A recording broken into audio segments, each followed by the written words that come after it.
Selamat siang Pak Mahfud.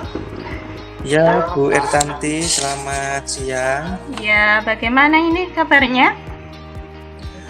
Alhamdulillah Bu, kabarnya lagi ada permasalahan Bu ini Bu. Ya, seperti ini Bu kabarnya Bu. Oke. Mungkin ada yang mau Bapak ceritakan? Iya ini Bu, ini sebenarnya ini saya ada masalah Bu terkait dengan pembelajaran di kelas Bu. Makanya di sini agak kurang mood Bu saya di sini karena memang di sini di kelas itu siswa yang saya ajar itu kurang antusias Bu dalam mengikuti pelajaran saya. Kemudian selain itu juga pengumpulan tugas Bu kadang-kadang itu tidak penuh dan tidak tepat waktu. Biasanya ada satu kelas di kelas 10-3 Bu yang seperti itu. Ya, tingkat kumulannya mengumpulkan tugasnya itu di bawah 50%. Iya. Jadi menurut Pak Mahfud, apa yang Pak Mahfud harapkan dari obrolan kita hari ini? Ya, di sini saya berharap ini Bu, bagaimana caranya meningkatkan antusiasme siswa dan gimana caranya agar siswa itu dalam mengumpulkan tugas itu sesuai waktunya Bu, artinya tidak sedikit, artinya semua siswa itu ya pengennya mengumpulkan tugas Bu, seperti itu. Iya. Terus menurut Pak Mahfud, hal apa yang membuat murid-murid Pak Mahfud itu kurang antusias dalam pelajaran yang Bapak berikan? Mungkin kalau yang saya ingat Bu ya, yang saya ingat itu mungkin murid itu kurang antusias itu karena mungkin pembelajaran yang saya lakukan itu kurang maksimal Bu, artinya membosankan apalagi pelajaran jarak. Kemudian ya terlalu monoton ceramah Bu, mungkin seperti juga ya Bu ya. Atau mungkin saya terlalu dominan ketika di kelas dalam berbicara, artinya tidak memberikan kesempatan murid untuk melakukan interaksi Bu. Nah, yang kedua mungkin terkait tugas itu Bu ya, mungkin tugasnya itu terlalu banyak juga Bu ya. Iya. Mungkin ya itu Bu, mungkin yang saya ingat-ingat saat pembelajaran Bu itu. Iya, oh gitu ya Pak.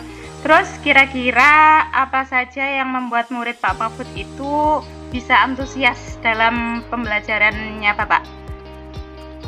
Ya menurut saya itu Bu, murid-murid itu mungkin pengen pembelajaran yang asik Bu ya, tidak monoton, tidak membosankan, mungkin seperti itu Bu. Wah, saya sependapat nih kalau menurut Pak Mahfud seperti itu. Lalu menurut pendapat Pak Mahfud, apa saja yang bisa membuat murid-murid itu asyik, murid-murid itu tidak bosan pada pembelajaran yang Pak Mahfud berikan? Ya mungkin ini Bu ya, memberikan kesempatan lebih kepada siswa Bu ya, artinya siswa itu diberikan kesempatan untuk melakukan proses pembelajaran itu Bu ya mungkin.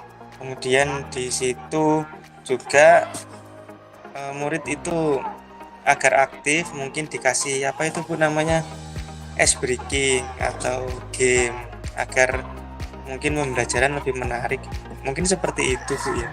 Lalu Pak, mengenai tugas yang diberikan kepada murid-murid, itu penyebabnya apa ya sehingga mereka kurang antusias dalam pengumpulan tugas?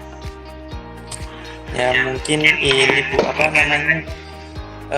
tugasnya juga terlalu banyak Bu ya, jadi tugas yang diberikan di kelas itu banyak dan mungkin di situ sumber referensinya itu kurang juga Bu ya. Jadi mungkin itu Bu menurut saya, satu karena mungkin tugasnya itu terlalu banyak, kemudian pertanyaan-pertanyaannya juga mungkin kurang memberikan keleluasaan siswa untuk mengakses sumber belajar yang beragam dan mengasihkan, mungkin seperti itu. Kalau boleh tahu nih Pak, Bapak menggunakan sumber belajar apa saja ya? Ya kebetulan ini Bu, saya menggunakan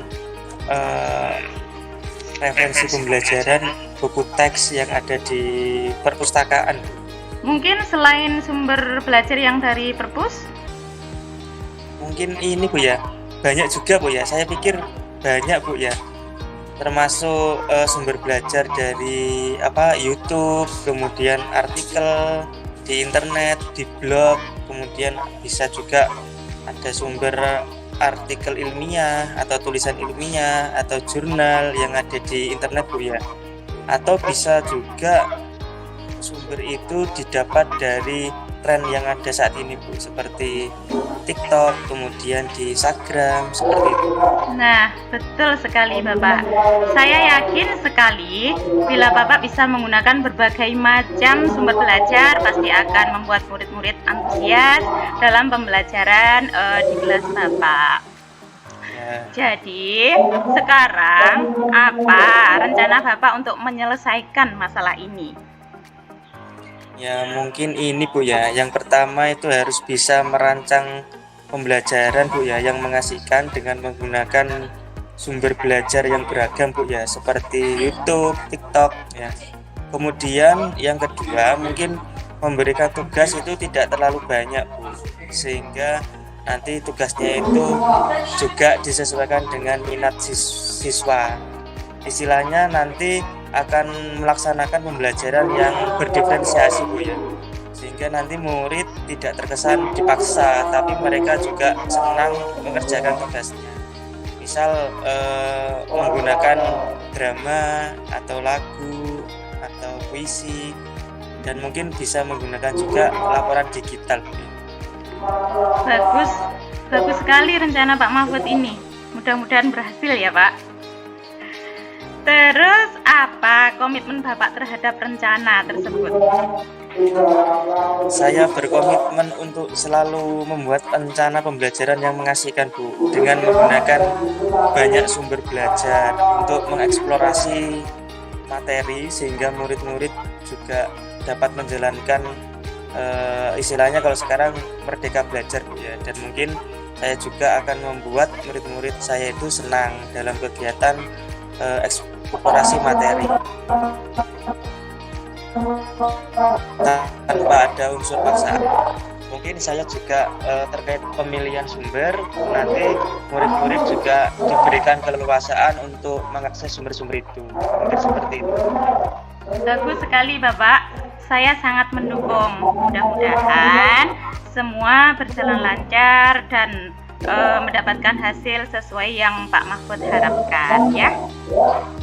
Ya, terima kasih Bu Ertanti atas waktunya untuk sharing. Mudah-mudahan kita semua bisa menjadi guru yang dirindukan oleh murid-murid kita ya Bu. Ya, amin.